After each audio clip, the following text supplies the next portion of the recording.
welcome to our Cup of Joe. And Katherine Aiken has a long history of a lot of things that she's been involved in. I loved reading her bio, and just a quick fact, if you haven't used this before, but ChatGPT is an artificial intelligence tool, and you can use that tool sometimes to get lots of great information on somebody. And I think that has been turned up a few awesome tidbits about Kathy that we might share along the way, just to test the waters and see if they're all true from our artificial intelligence friends. But Kathy is an emeritus professor of history, and she has been known for her expertise in the 20th century U.S. history, particularly in social and cultural history, women's history, and labor history. In fact, Kathy showed us our mug, and I'm sure that was exciting because it's the Jill Jane coffee mug that we have. And given her background, I think that's very fitting. She has had a distinguished academic career and has been recognized for her contributions to teaching and in scholarship. She's had a long history of backgrounds in achievements along the way as well. She has a PhD in history from Washington State University. She also has an MA in history from the University of Oregon, and of course, a Bachelor of Arts in History from the University of Idaho in 1972. So just a quick warning, we might pick your brain a little bit about your time here back as a student in the 70s, Kathy. So that's just a small little heads up. She has served in a lot of different academic roles in her career, including a history professor, a college dean, an interim provost, and an executive vice president. She's had many teaching awards, including the ASUI Outstanding Faculty Award and a Teaching for Excellence Award. And I remember going to her event when she got an alumni award too. So I think it's probably been more than one alumni award, but that was a lot of fun when we honored her then. We also know of Kathy as an author. She's authored 3 books and has written numerous articles on topics such as history of women, environmental history, social and cultural history. The list goes on. She's been recognized nationally also with the National Endowment for Humanities on 8 different occasions, and has received other awards, including the Distinguished Service Award from the University of Idaho Women's Center, and a Distinguished Professors Award. And also a little tidbit, Kathy and I serve on the Idaho Public Television together. She's on the Friends of Idaho Public Television board, and we are so lucky that she's on our board, providing us great insight and history along the way. Kathy is married over 50 years, has 2 children and 2 grandchildren, and she has had it just has a lot of love for this university. So with that, I just wanted to make sure that we give a little time to Kathy, if there's anything you wanted to do to kick things off. And after that, I'm going to ask you some great questions that we've got from our alumni. And that was a kind introduction, Amy, and I'm delighted to be here and to see so many faces that are familiar. And I'm ready to do the questions. Enough of this. Okay, great. Thank you, Kathy. Well, let's start with, if you can reflect on your time at the University of Idaho as a student and maybe share one of your fondest or maybe funniest memories of when you were here. So I loved every moment that I was a student at the University of Idaho. My family always says I liked it so much that I never left, and actually spent most of my career at the University of Idaho. But I was thinking about this question, and I actually have 4 grandchildren, but 2 of them are old enough to watch this recording. So many of my memories of the University of Idaho as an undergraduate, I think I will maybe not share. Not that they were illegal or immoral or anything like that, but some of them were behaviors that were way fun, but I don't really want to talk about them in public at this point. They don't make me seem like the scholarly professor type that I'm aspiring to convey today. But I think the most important thing is I made lifelong friendships there that still exist. And I also learned some things about history, which turned out to be useful. So those are, I think, the things from my undergraduate career. Were you in a sorority, Kathy? Yes, I'm a Delta Gamma. Excellent. And you keep in touch with Oh, your yes. Oh, yes. The Delta excellent. Gamma sisters are, but I will say about the whole Greek system, when I first became dean, the president used to have a tent at football games where he would entertain alumni, and I had to make a little speech, and I indicated that I was nervous about it. And when I got up to the stage, I looked around, and all around the perimeter were men and women who had been at college with me there to support me. So those That's those are fantastic great friendships. for sure. So when did you discover you had a passion for history and which historical events or pieces of literature initially piqued your interest? So I think I became interested in history because my father was interested in history. And I think he would have liked to have studied history, but thought that he needed to do something that actually made a living. That's the way he described it. So he studied law, but he told history stories all the time. And that's really the basis of history when you think of that word, as I often say, story is the main part of that word. And even as a young child, he would tell stories. One of my favorites was the Monitor and the Merrimack, two Civil War ships, and that story. I like that. So I think I became interested in history because of that and just continued to enjoy it. And I also had excellent professors at the University of Idaho. Fred Winkler and Kent Hackman especially encouraged me to study history.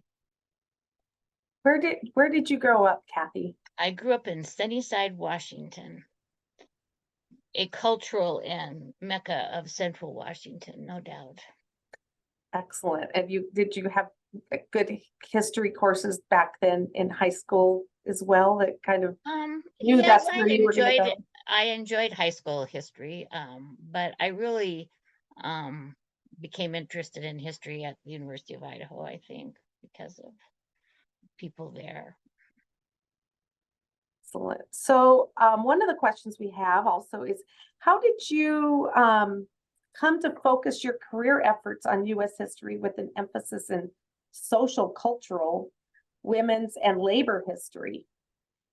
So I think in reference to your last statement, a lot of the history that I learned in high school revolved around politics and military stories, which, while important, were not as appealing to me as hearing about what everyday people did, especially women, and about how society operated beyond those limited areas of politics and military. And one of the great things about being a social and cultural historian is you get to go to concerts and movies and watch television.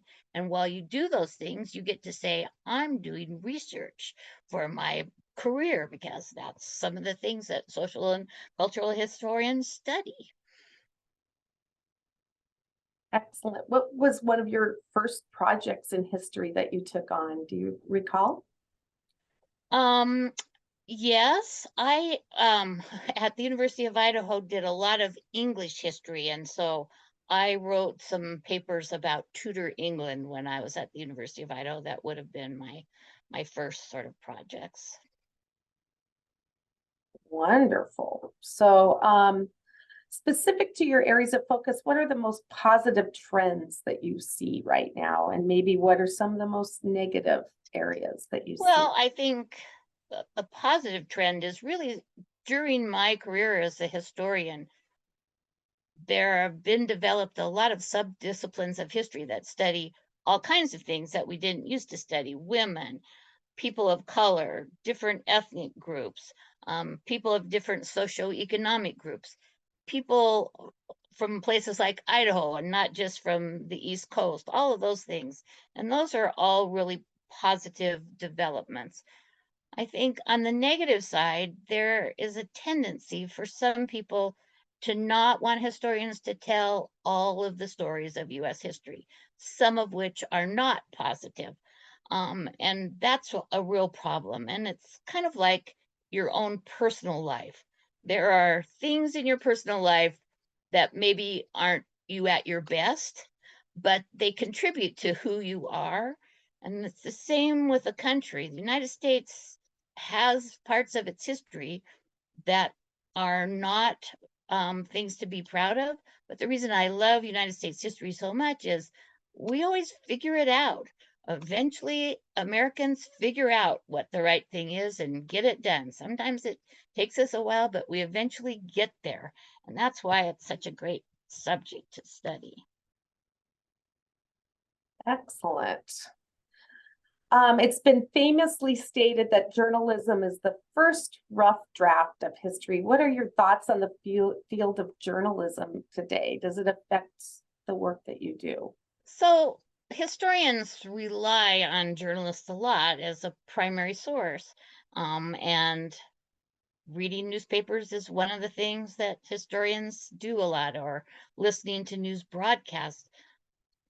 But certainly everyone that is in this audience knows that that's become a much more complicated situation in recent years. You know, if you were looking at the 1950s in Idaho, if you looked at the Idaho Statesman and maybe the Idaho Falls Post Register and the Lewiston Morning Tribune and maybe the Coeur d'Alene Press, you covered the information that you need to have covered, and you knew who the editors of those papers were, and you could make judgments about the kinds of things that they were writing. But now there are just so many sources for journalists.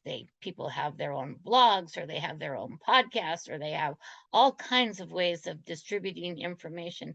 So just the amount of journalistic work is so much greater, and the wide diversity of it means that the historian's job of trying to evaluate all of those things is much more complicated than it was. Nonetheless, it's important and you have to do that, but it's incredibly complicated. And historians also get concerned that, you know, newspapers, we save them all. We have newspapers, or we have them on microfilm, but how we are preserving all these vast numbers of media that now involve the works of journalism, we aren't exactly sure how that's going to work, where those things will be kept, and if they will be, and what happens when if they disappear. Kathy, do you find yourself using social media in terms of collecting information and finding information? I'm not I'm pretty old. I'm not really great at some of it, but certainly it's a tool that I have used, and I rely on my children to help me do that when I especially need to use social media. But yes, I mean, I think that that's where lots of the information that we need for doing current historical work is residing. Yeah, for sure. I know I find myself, I grew up in little Orofino, Idaho, and they have a Clearwater County historic site, which just is so much fun. They post old pictures and ask, does anybody know this person, or what era was this? So it really provides a good, fast way to get some information for people. So excellent. So students today have online resources that provide unprecedented access to historical information, a lot what we were talking about. And has this impacted the way that you teach, or that you see teachers teaching? So obviously it has a lot of impact on teaching. And one of the really positive things is, and this was never one of the things that I enjoyed, but you don't need to worry about having specific facts or dates in your mind, because you can always find them really quickly on the internet or some way electronically. But what it does mean is that students really have a much tougher job because there's an expectation that they will look at more sources. And there's also an expectation that they will acquire some skills about how to evaluate those sources. And it's pretty similar to what students always had to do when they were doing research, but it's just exponentially larger and more complicated. And I think students recognize that, and it's sometimes overwhelming. And so what we in the professoriate and teachers do is try to help students navigate this vast array of sources and make choices about what kinds of sources they use, and then give skills about how one determines the reliability of those sources. Sure. So, what is the most interesting thing you've learned from a student or students? Well, I've had hundreds of students literally at the University of Idaho. Some of them are with us today, my former students, and they have been unfailingly um, polite, engaged, interested in their education. And I think one of the things I've learned from them is, well, maybe two things. One is, especially the Idaho natives have an affinity for their hometown that I think is really interesting, and they talk about their hometowns in a way that is fascinating. And the other thing I've learned is how much many of our students sacrifice to come to the University of Idaho, and that their family sacrifice, and that they are determined to make the most of their higher education. And that's been great to experience, when at some other places that's not the experience that professors have. Thanks, Kathy. That's great information. So one of the questions that we have in the chat ties to media again, since we talked a bit about that a little bit. It seems as though media today is much more biased and censored. How do you foresee this impacting historical accuracy, if at all, in the future? So I think that's an interesting sort of notion about, I mean, it's certainly there are biases in the media, but there have always been biases in the media. They just maybe aren't as blatant as they are now. And so the historian's task is always to look at those biases and examine them. Like, you always know, have known, which newspapers tend to favor Republicans and which newspapers favor Democrats, and those kinds of biases have always been there. And certainly there are times when what the media has printed in the past is not true, just like there are times currently where what the media says or distributes is not true. And that's the task of the scholar, to determine when that is. And I think, as I suggested, it's just an exponentially more complicated task, because there's so much more media than there was. It just makes the historians, and I think the consumer of media's situation more challenging, because we all are inundated with this constant barrage of information that we have to figure out what's reliable and what isn't. Awesome. So you co-authored the book University of Idaho, Campus History. And from a historical perspective, how would you describe this point in U of I's history? So the higher education literature and the conversations among folks in higher education has really revolved a lot lately around how the pandemic has caused a real reset for everybody in higher education. And that some of the impact of that is that some higher education institutions, as we know them, are no longer going to be viable.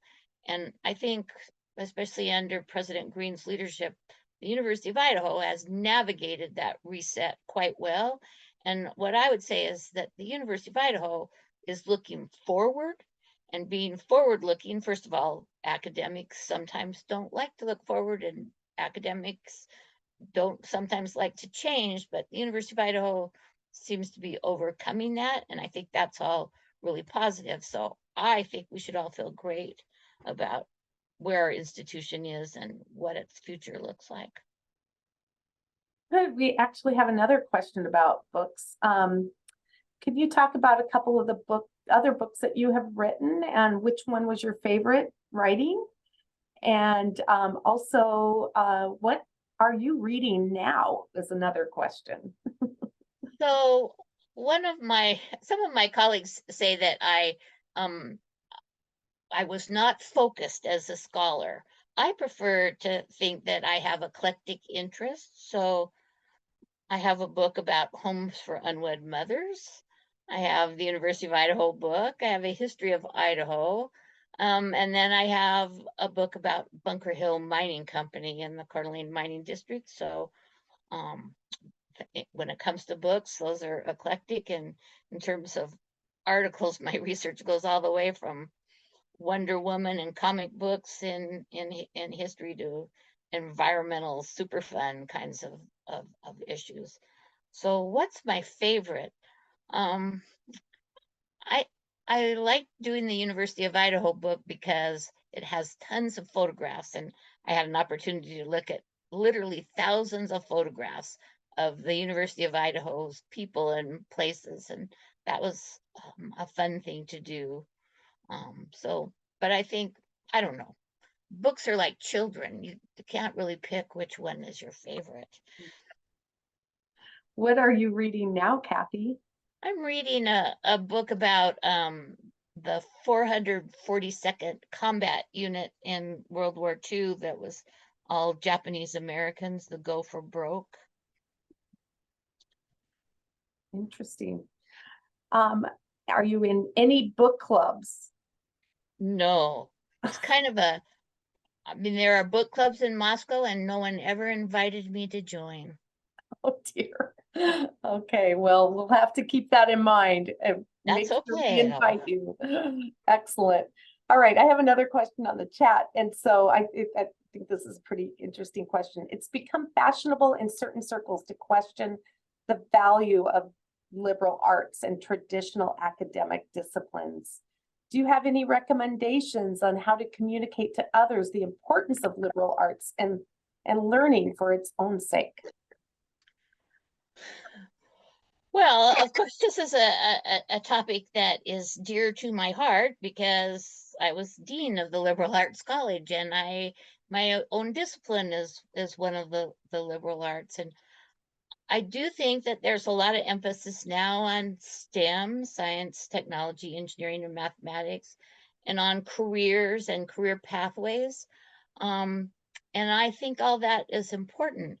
But the liberal arts are what make people's existence in this world really possible and makes it have meaning. I often quote the story of garment workers in New York City at the early part of the 20th century, women garment workers who were on strike and risking everything. And their slogan was, hearts starve as well as bodies. Give us bread, but give us roses. People need the liberal arts to deal with the complexity and issues that are part of life and part of the world. And the liberal arts help people to be resilient. They help them to solve problems. They help them to recognize and evaluate situations. I think most employers would much rather have somebody that can think and communicate than someone that has a few specific skills. Thank you, Kathy. That's excellent.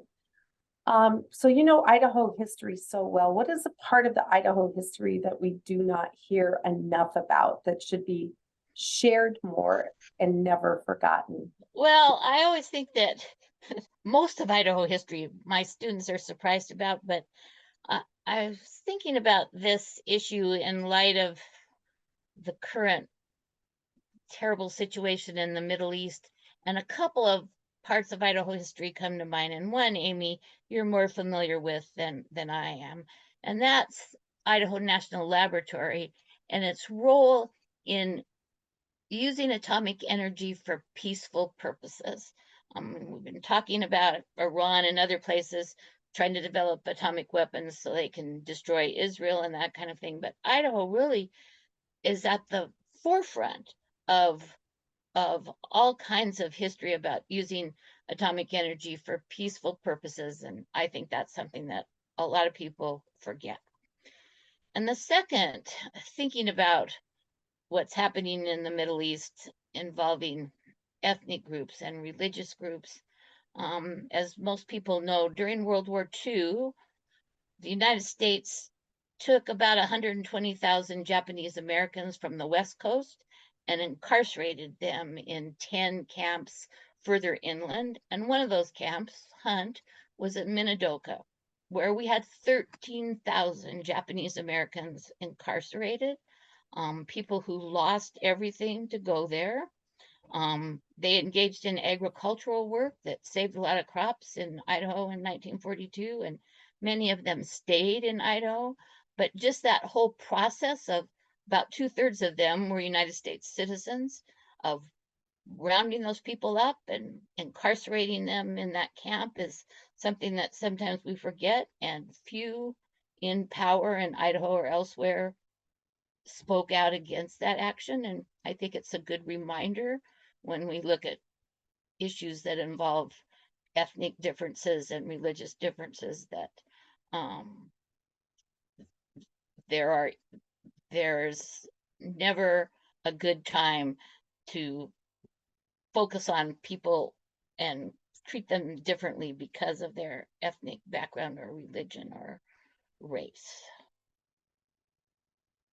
Thank you, Kathy. We do run into a lot of students that love history and are very passionate about it. And some have said they don't necessarily want to be a history teacher, but they would love to be getting a degree in history. Are there other thoughts and ideas, especially in this era of what a student can do once they have their history degree? What careers are out there that you? Well, I think a lot of the students who are my history students have found positions in business and that segment of society because of the reasons I talked about. They're good communicators, they're good problem solvers, they're good at working in groups. But in terms of being a practicing professional historian, lots of national parks, for example, employ historians. National historic sites, I think that's a place. Local historical societies employ historians. Lots of companies now have their own historian. So there's lots of opportunities to be a historian and not necessarily teach. And do students need to go on beyond a bachelor's degree? I think lots of careers now are requiring more than a bachelor's degree, but there are many of these kinds of positions that a bachelor's degree is what's required. Excellent. I'm going to go to some of the questions that we're getting in. They're coming in fast. So Kathy, who is your favorite historical figure and why? I have often talked about May Arkwright Hutton, who is a Idaho woman in the Coeur d'Alene mining district, and who made her reputation by being an outspoken feminist, but also struck it rich at the Hercules mine. And she just is a character, and became famous in both Idaho and Washington for working for suffrage and that kind of thing. She was the first woman delegate to the Democratic National Convention and first woman on juries, and just was an outspoken character, and I like her a lot. That is fabulous. Can you name a few heroes and mentors at the U of I and tell us maybe lessons you learned from them? So one of my history professors, Fred Winkler, who was beloved, and who I didn't realize at the time was gay. And later on, when I realized that that was the case and how he navigated that at the University of Idaho in the 1970s was, I think, something that's really important to make note of. But he also wrote the first historical article in the American Historical Review that I ever read about the Washington Naval Conference. See, it's been 60 years or whatever, and I still remember that article. And he was just incredibly inspirational in that way. And also Kent Hackman, who taught me about how you use different sources. One of his assignments in English history was often to bring various documents into class and say to the students, here's this document. If you were a librarian or archivist, why would you want to acquire this document and what would you say about it? And I always thought that that was a useful exercise to engage in. So I think those people are inspirational. I was always thought that Boyd Martin, who was the dean when I was an undergraduate, was an impressive person. And when I came back to the University of Idaho to work, he established the Martin Institute and did lifelong good for hundreds of students by that kind of work. And I think that was inspirational as well. Kathy, that's great. Those are very inspiring people for sure. So in all of the research into social and cultural history, women and labor, what maybe surprised you the most? Was there anything that surprised you? It always surprises me how much of women's history, for example, got lost. Like, people are probably familiar with the story about the All-American Girls Baseball League, which from League of Our Own. That kind of story is repeated on all kinds of topics about women who did things that were just totally lost to history and only recently been discovered. And that always surprises me a lot, that things can just vanish from the historical record because somebody didn't think that those things were important. Kathy, you've been all over the state and in Idaho, which is fabulous. And it's a wonderful state.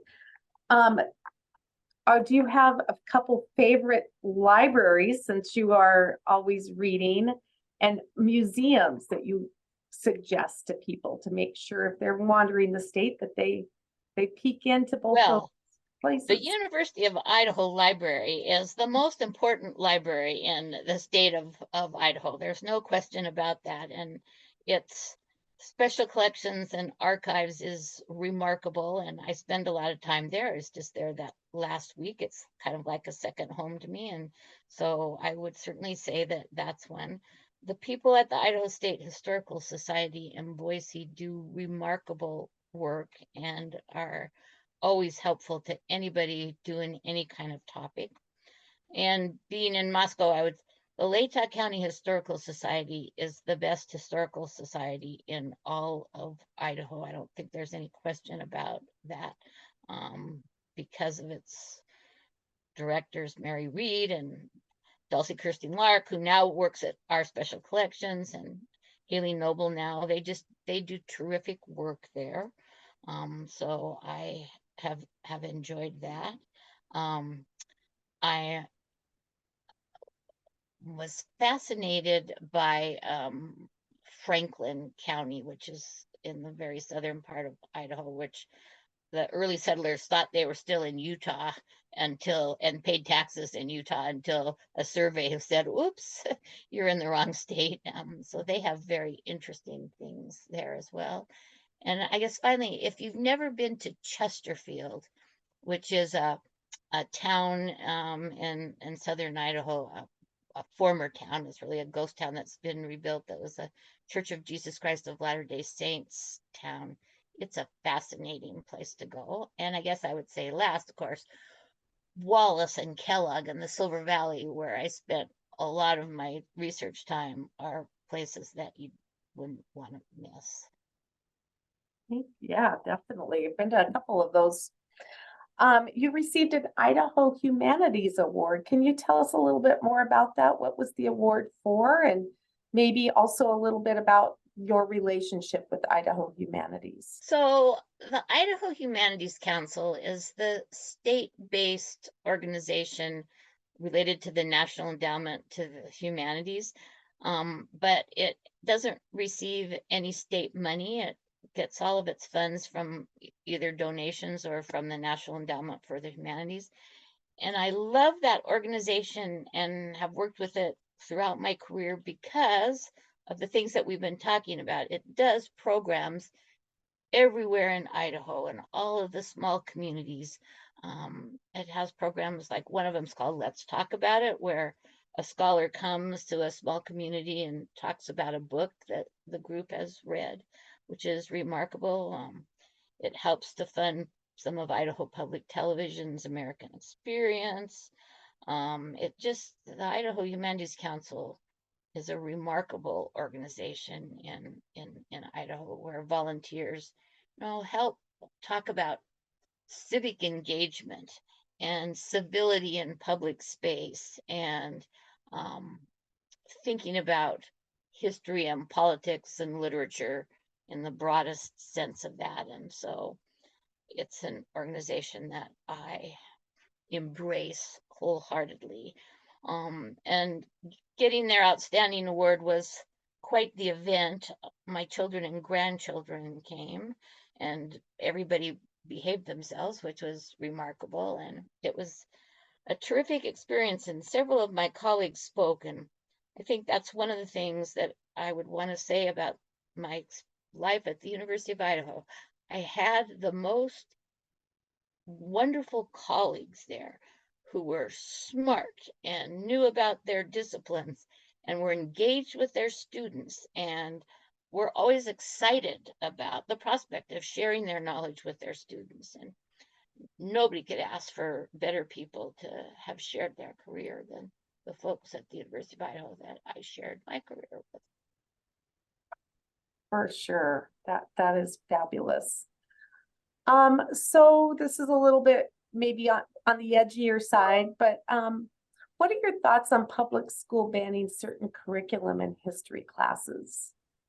It's happening. So that's what I was trying to hint at when I talked about the negative parts of my areas of social and cultural history. I think that is totally inappropriate.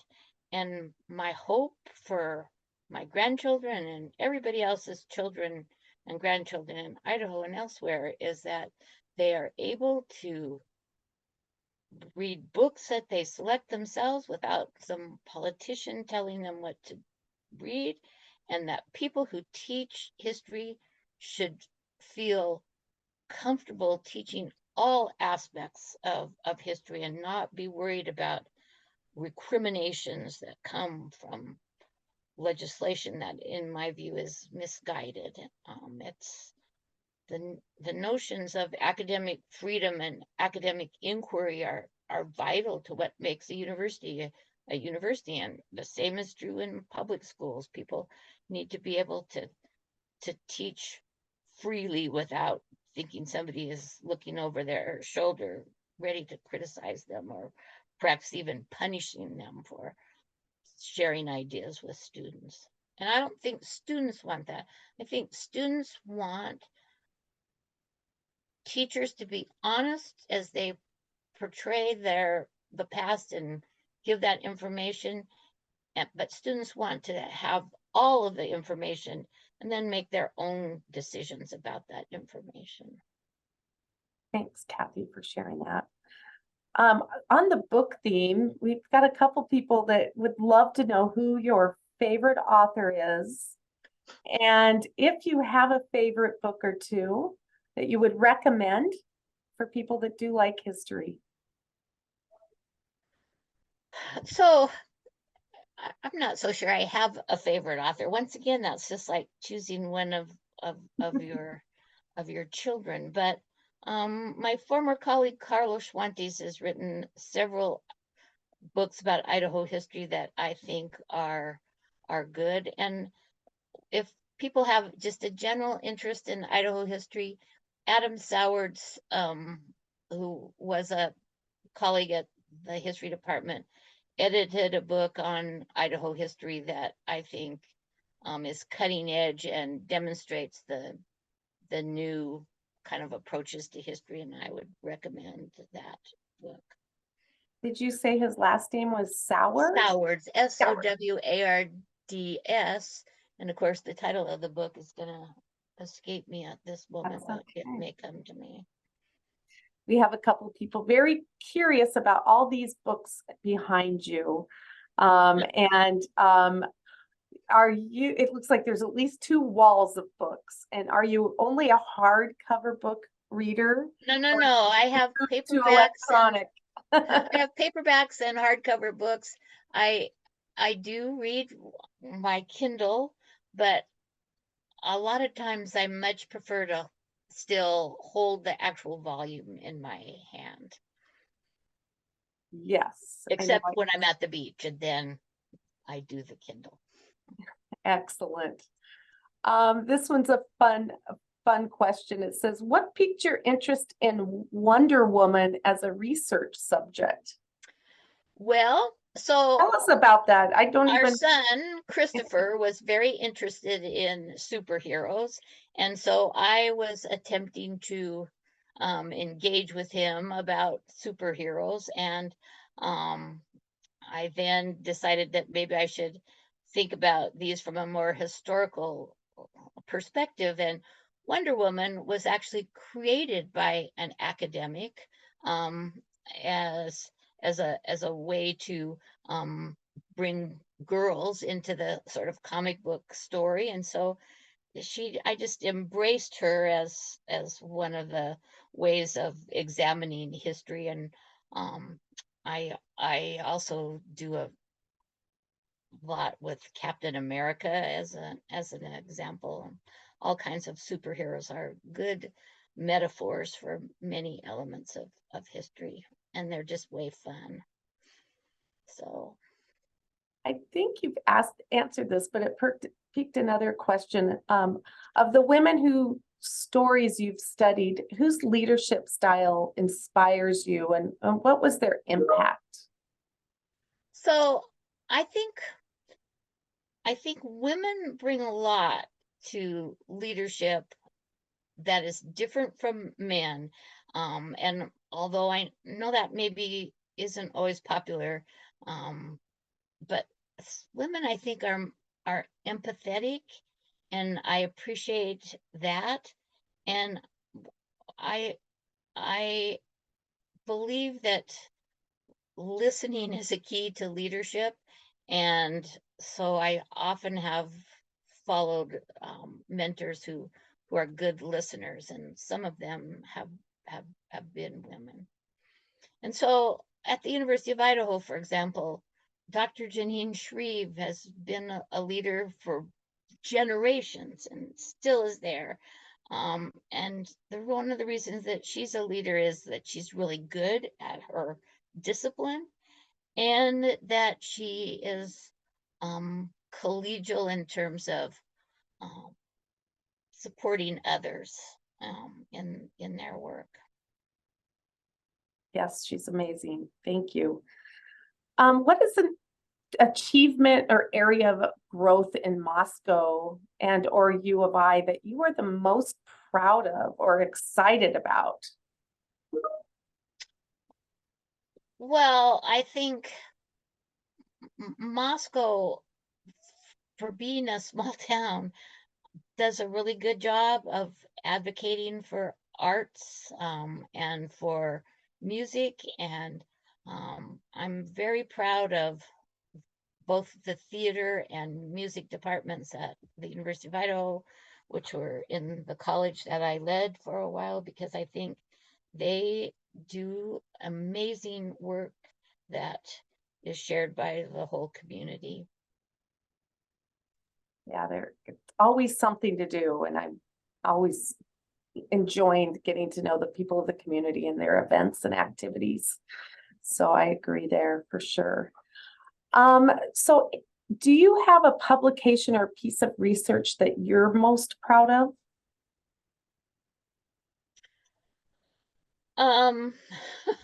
You know, I'm always proud when I finish something because I really like the research part of history and I enjoy speaking about history. I do not enjoy the writing process the way some people do. So the writing process is something that I have to force myself to to work on. So when I finish something, I'm very proud of it. So right now I'm proud I have a chapter coming out in a new book that Washington State University Press will publish about women in Idaho. And I'm really excited that that's going to happen and that there actually will be a book about Idaho women in history.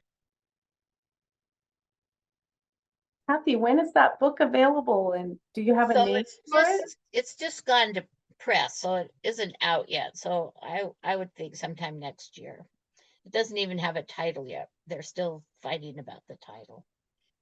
Well, whether it was this book or other history that you ran into, one of the questions is that they'd love to hear any fun facts or funny facts that might come to mind about history in Idaho. Well, my favorite Mayock Wright Hutton story involves when she's at Baltimore at the Democratic National Convention, and it's in summer and it's August and it's really hot and humid in the east. And Mayock Wright Hutton weighed about 300 pounds. And so when you think about the kinds of undergarments women wore in the early part of the 20th century, she got to Baltimore and decided to wash out her lingerie and hang it out the window of a very prominent hotel there. And the manager came running up the stairs and objected to that strenuously. And she told him that she had rented that hotel room and the window was part of the room, and she would put her lingerie out there if she wanted to, and there was nothing he could do about it. And it made all the papers in the East. They thought she was quite the character from Idaho. Oh my gosh, that's good. Is that going to be in your book? Yes, it actually is in that book. That story is in that book. Excellent. Well, I'm looking forward to learning more about that. Kathy, we're almost kind of drawing into the end of our time with you, but what haven't we asked you that you would love to share with your audience? You have students here, you have people that work side by side with you or that follow your work. So we have a variety of great audience members here. So, Well, I guess I would share that I'm incredibly grateful for everything that the University of Idaho has done for me. 50 years of being a Vandal is um, one of the highlights of my life. And of course, our children, Christopher and Rebecca, are both Vandals. And I think what I've seen the University of Idaho do for them is what I think it does for students. Actually, it's not just the specific things they learn, but it makes them confident and resilient and able to cope with things. And also all the literature says, and I know this is true from all of my students that I have observed, people who have a university of education are happier and more satisfied with their life and more fulfilled than people who don't. And who wouldn't want that for everybody they know? yeah, that's fantastic. You've been married for nearly 50 years. You've raised it sounds like two Vandal grads, and you have 4 grandchildren, not 2, but 4. So what's your secret sauce to having such a wonderful family? Well, I didn't do anything. They did it all, but the fact that that the children are Vandals no doubt helps that they are doing what they're doing. I think there's a lot of luck involved in having a family. And my husband, Joe Schwartz, has demonstrated considerable forbearance for a person who runs off to do history stuff all of the time. And he's been a great support. Also a Vandal. Well, this has been it's been a great time with you, and thanks to all that have joined us for this Cup of Joe. We will definitely have this recorded and posted, and we will share that out to folks that have signed up on the RSVP, and we also have posted in the chat the link where you can look at the one that we just posted for the President Green. We had a great Cup of Joe with him. It's now posted, and Kathy's interview and Cup of Joe will be there as well. But we also wanted to give you a heads up on another fantastic Cup of Joe that's coming up on November 8th with Kent Valley, and he is a second lieutenant of the Marine Corps. He played football. And he worked at Majestic Realty for some time, probably still does, and is the co-founder of Land of Free. And we're really excited to feature that for our Veterans Month and have Kent Valley joining us on November 8th. So look for announcements of that and links to that to sign up. And thanks again to all of you. And Kathy, you had so many great compliments and hellos in the email to you. So, or in the chat to you. I hope you get a chance to read all of those. But it was a pleasure having everybody on here again today. And with that, go Vandals. Thank you, Go Vandals. everybody. Thank you.